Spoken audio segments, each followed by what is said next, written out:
It's the Cool Nerd Weed Show with TS and Sasha. Don't panic. It's organic. And we're back. We're back. So the war on drugs in these United States, as far as we can record it back, is before this.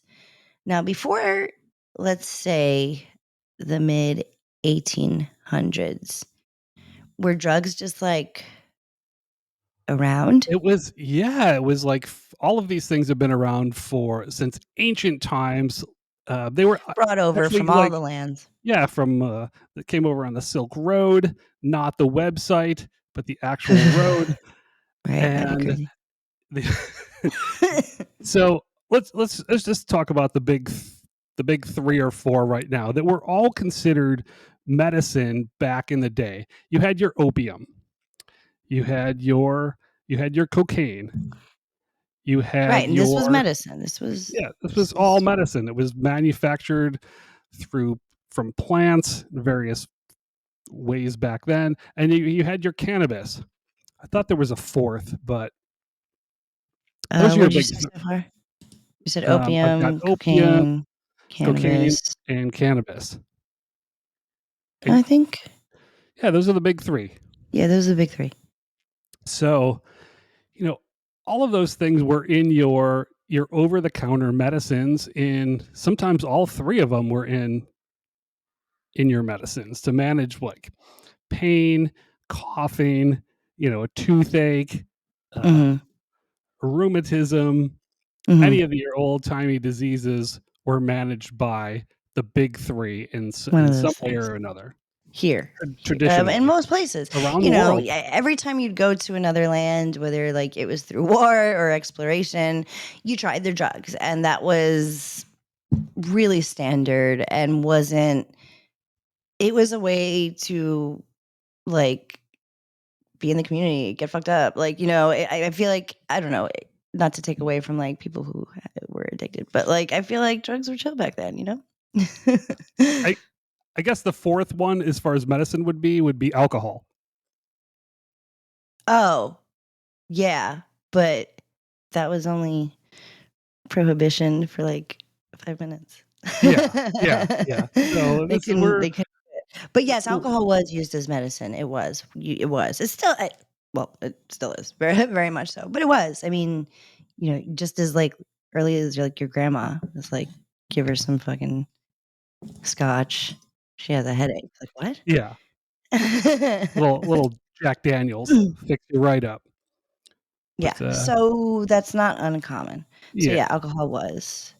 But this is the war on the big 3. In San Francisco, they proposed the Opium Den Ordinance of 1875, made it a misdemeanor to obtain or visit places where people smoked opium. And these places were mainly used, they were just mainly in Chinese immigrant neighborhoods. So that was considered one of the first racially inflammatory state laws that had emerged during that time. Right. So during this time, we historically were racist, and were racist towards the Chinese in many ways. You can find evidence of that through MSG myths, just blatant neighborhood racism, zoning and stuff, and certainly through the opium from the Chinese immigrants. So it started out as local racisms. Yeah. And it was a way to say, well, it was an easy way to make something up about a group of people who you are being a jerk off towards. If you're like, they're all doing this one thing, and this one thing looks like it does this one thing, and that one thing scares me, you can cause a seed of doubt in so many people, and your selfish racism has now just spread fear across communities. So these like communities now are starting to ostracize and criminalize places like opium. And you have and this like quickly just like spreads. This was kind of, I guess, was this like the first big one? The Opium Exclusion Act? I guess so, Yeah, this was the right? first one But to this is de before, what's his name? Henry this was Anslinger, Oh yeah, right? this was just before to demonize the Chinese people in San Francisco. They passed this ordinance, and it spread about 20 years later, became a federal law. 1909, the Smoking Opium Exclusion Act prohibited importing and using opium. So that was like the first in the US. Started the war on drugs and demonizing drugs. That was the very Yes, beginning. and that is the late 19th century, so like 1870 to the 20s, when things were like pretty crazy around that time. They were really getting ready to stifle a lot of things, and they were really getting ready to ramp the racism way up. And cocaine, I guess, was next on the list, and that targeted Southern Black people first, and then just subsequently people of color for all of time. The Harrison Act outlawed opiates and cocaine, and it was, of course, all the awful, disgusting, racist shit that you hear coming from any law that comes from targeting Black people in the South, and it's gross. So, like, obviously, that one is and has always been very, very rooted in racism and not about anybody's safety. It's not about safety, and that's what they say. It It's not about Yeah. caring for people, and that's what they say. Like, you don't like to demonize these people in such a way. Like, I don't even want to read the headline that they have on this website. By the way, you can find all this No, shit on drugpolicy.org. It's fun, but it's I gross. it is It's disgusting. disgusting, and I don't wanna read it either, but it was a headline in the New York fucking Times in 1914. It basically drops the N-word and then says, "Cocaine fiends are a new Southern menace." Yeah. So, So, that's how you drop fucking demonization of Black people. and again, that's just good old fashioned racism, my friends. There is nothing other about it. Like, yeah, it could be like, capitalistic and money, and you're targeting neighborhoods that are just blossoming and blooming and so on. But it is just good old fashioned hatred and racism, and bigotry that this country was like pretty much always about. And I like to remind people about this when, I don't know, like when we're trying to, like, I don't know, quote unquote, find the hope. I'm like, but like, it's always been like pretty rough. And the war on drugs is a Well very, very good example of that. well, in a time where people are trying to erase history, Yeah. it's important to keep talking about America's past, and Yeah. to not Yeah. whitewash it over and try to cover it up, or like pull it out of this fucking Smithsonian or whatever the fuck's going on now. So, Mm. it's important to, if you don't know your past, you won't know your future. Yeah, man. And it's definitely very much like a mirror. It is repeating itself in all of the ways. This next one will sound very familiar to you.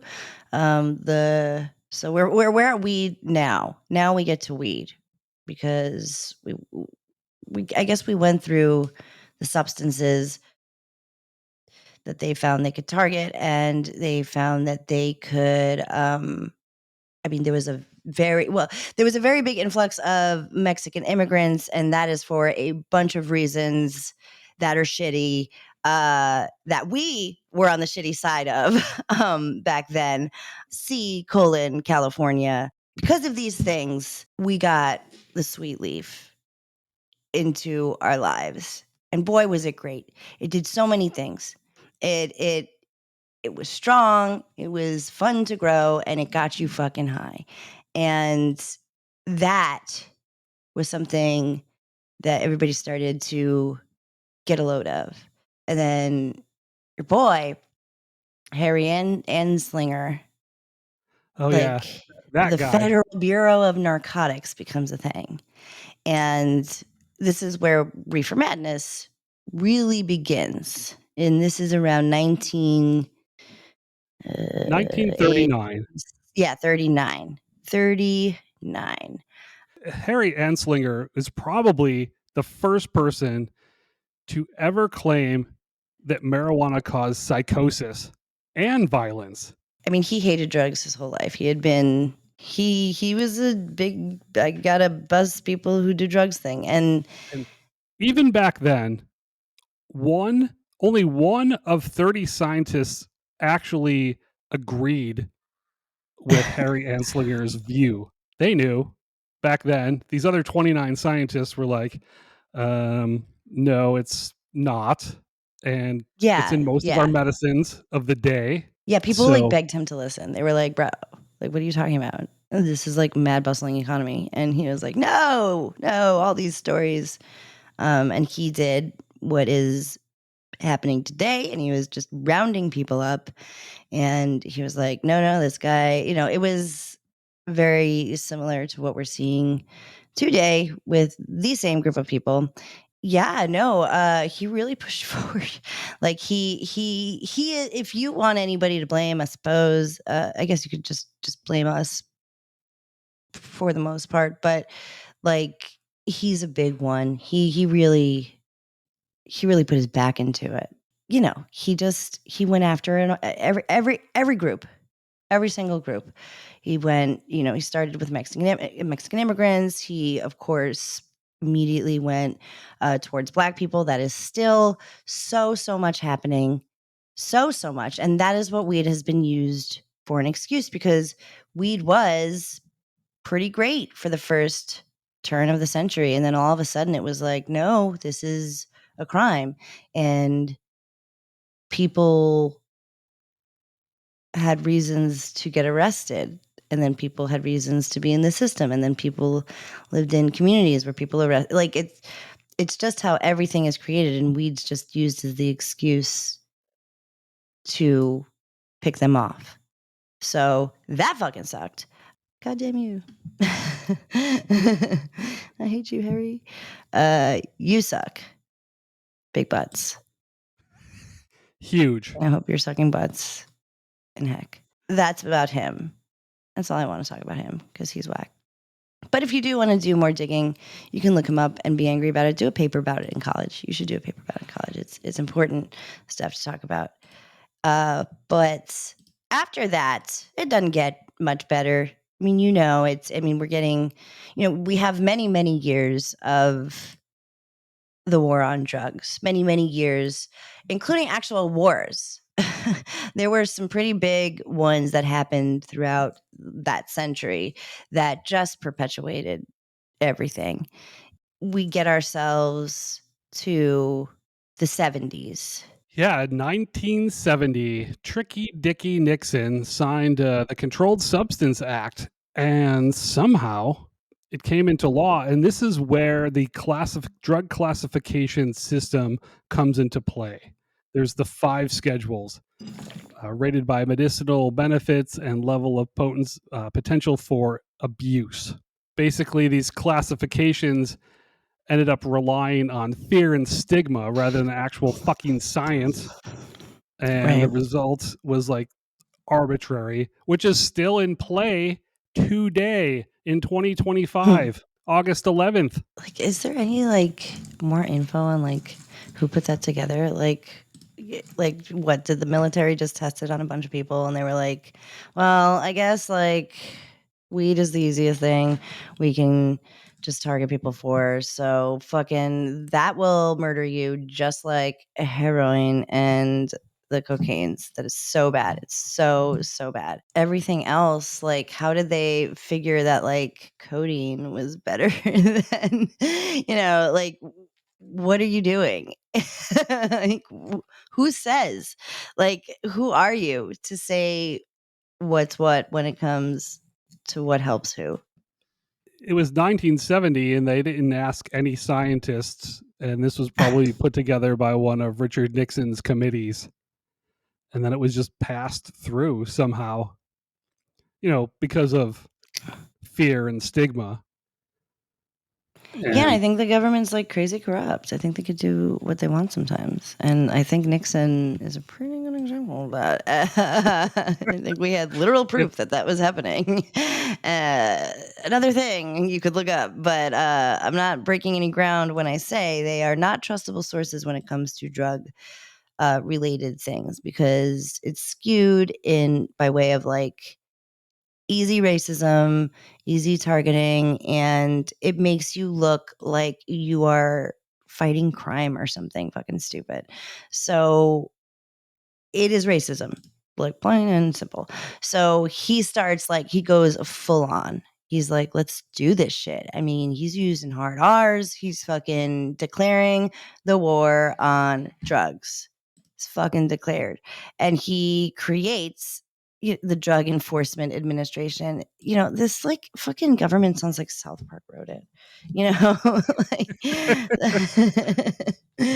So the DEA, fucking bunch of nerds, they come into play in the 70s. And it's after all this time. Don't forget too, we're going through a lot as a society.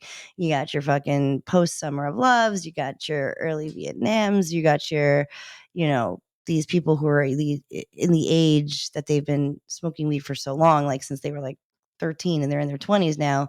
There's just a lot of like culture shit going on in the 70s. And Yeah, I think there's like the disconnect between the government and the people, where they don't care. They just want to be able to control it. So what better way than to make shit crime, Yeah, they set up mandatory sentencing, no-knock warrants. Like, even to this day, all of those things are being challenged. Like, mandatory minimums are total bullshit. No-knock warrants are fucking dangerous. We've seen people killed for no-knock warrants.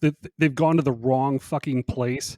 And the fucking DEA that's in charge of our medicine is just fucked up by itself.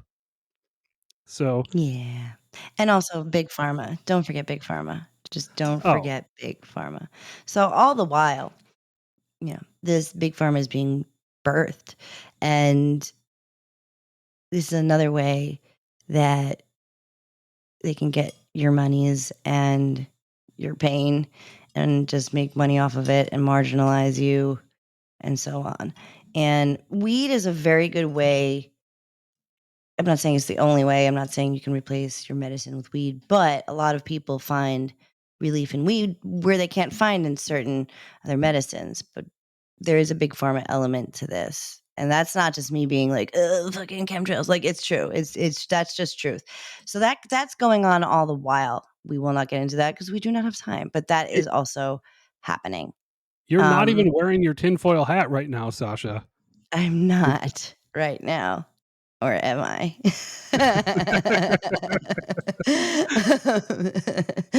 But yeah, so this happens. But we go on in the world, and the collective kind of society is a little bit swinging to Carter for a brief moment. Like there's a little sliver of hope in, like, when I was born in the 80s, or no, the 70s. I was not born then. 70, You were born yeah. then. Sorry. You were born then, right? I was. Sorry. I was a Okay. wee baby. Oh my god. I'm so sorry. The Sometimes I'm wee- like, it's like 1952. I'm like, you were like a teenager, right? No, I was not born. You were born. I was a wee baby when President Carter was elected, and simple marijuana possession is decriminalized briefly. Yeah. He was like, yeah, fuck it. And it happened for a hot second. And just like it did, just like right now, the pendulum swung the other way. The Reagans entered our lives. And this is when, around the time I was born. I was born a little bit later than that, but I was born during Ronald Reagan. So that was cool. And we really do get Just Say No. And this Yeah, lasts for a long time. I mean, we are products of that. Everybody you absolutely. talk to who's over a certain age went through those programs. This was Like they taught us weed would kill us. yeah. They taught us that. Like This was straight up in our faces. this was my formative years during the Just Say No campaign. Like scaring. They wanted to fucking scare us. We saw all We these would have to do crazy skits and videos. We stuff. Like they saw wanted us to do like little skits, and they would yeah. like make us like be like, oh, so little Johnny is smoking weed and he passes out in the corner. Like do it or something. And then we'd have to like perform and stuff. And I remember doing it being like, this is like the wackest thing. We were like 7. I'm not even exaggerating. Yeah, we saw all of these whack ass fucking films, actual fucking film, and they bring out the projector and we watch these weird films of like somebody on drugs and they were jumping up and down and saying they were Superman. And Oh yeah, we saw that one too. that was a good one. And then Nancy Reagan comes out with her Just Say No campaign that was and the Dare campaign founded by Yeah, the Daryl Dare. Bates. Yeah. What is it? Drug abuse resistance education. Drug abuse resistance education. So fucking stupid. Like you're so dumb. So, and this was actually like it was weed, but it was a lot of like crack stuff back then. You had your crack baby myth, you had your obviously this is rooted in racism, targeted black communities and communities of color, and they ramped this up. Like this was no joke. They really did go out for people. All of decriminalization efforts like were put on the back burner in the 80s, and it became like a promotion to promote crack is the worst thing ever. And make the sentences for crack cocaine were exponentially worse than actual powder cocaine, which we all know was inherently racist. No, like full stop, end of sentence. That's the tweet. That's what it was. So we get ourselves to 1994. I guess like we're getting towards some reform, but like for like a second, it's just like a policy is formed. The 90s are fun, in the early 90s, we have, some fun times going through it. Things aren't crazy, but so we kind of like do a little bit of a dance there, but then we get W in, and he went back at it. I remember that well. Oh my God, remember he did the student drug testing? That was crazy.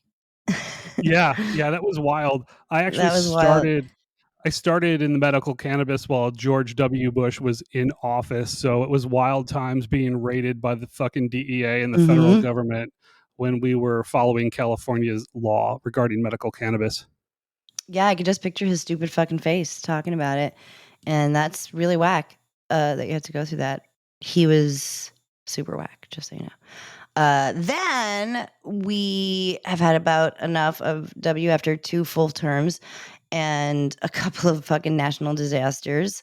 We get President Barack Obama. Harm reduction.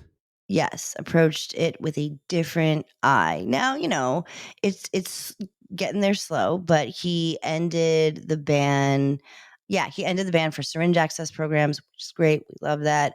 State medical marijuana laws. He was like, let's keep our hands out of that too, to leave it to the states. That was also very helpful just in terms of access and stigma. We thought we were doing great. Then, of course, as aforementioned, Donald J. Trump calls for the death penalty in 2018 for people who sell drugs. So we get through Barack Obama. We're feeling fine and frisky. We start getting recreational in certain states. And then Donald comes in and makes it worse, obviously. So we take a bunch of steps back, but we also take a couple steps forward in the 2020s. We start to decriminalize some drugs. We start to look at psychedelics. Weed is legal in so many more places, just like they start popping up everywhere deliciously. We do start to look at harm reduction better. We do start to have more things that are going to prevent overdoses available. This is looking Great. Oh no, the rise of fentanyl. Because, like I mentioned, if you'll remember, Big Pharma started to crawl up. And people wanted pills, and people wanted them pressed, and people wanted something to cut them with. And there's the new thing. And you get this from this drug. And remember how fucking oxycodone was just, heroin after a while? Yeah. The pathway is right there. So you start on your pills and you get onto street drugs very easily. That was happening very, very easily. Pills were very much available. And the way that was done is really shitty. And we won't talk about that either because that is its own form of classism and racism. But that is how we have this insane fentanyl problem. Epidemic is what they're calling it. And this is our current day. It's fucking whack. And yeah, it's whack. Trump is in office again. I don't know what's going to happen with the drug front, but we are facing some pretty lame stuff in the fentanyl department. It sucks. But again, we do have overdose things available. We have more harm reduction things than ever, but there still is the stigma. There's still the residue of the past, and the war on drugs is still happening, and it's still targeting neighborhoods of color and Black neighborhoods. And there are people getting taken from the front lawns of their houses by federal employees. So, you take the good with the bad, I guess. And that's where the war on drugs has gotten us. So just know when you are smoking or doing all your stuff that this was not an easy path to get to for some fucking reason. And we are very privileged to be able to have access to what we have access to. And we don't know what's going to happen. We don't know if we're going to in the future. Maybe we will. Maybe that's what he'll do. Maybe he'll pass a bill and say it's banned forever. And then he'll do prohibition against weed. And we'll have to do the Roaring 20s, but with weed. No, Basically happening no. Well, can't get much worse, I guess, right? I mean, every day it seems like it, but the war, as far as the war on drugs goes, are we winning? Are drugs winning? I think drugs are winning. I hope so. We're going to take a break. We will be right back.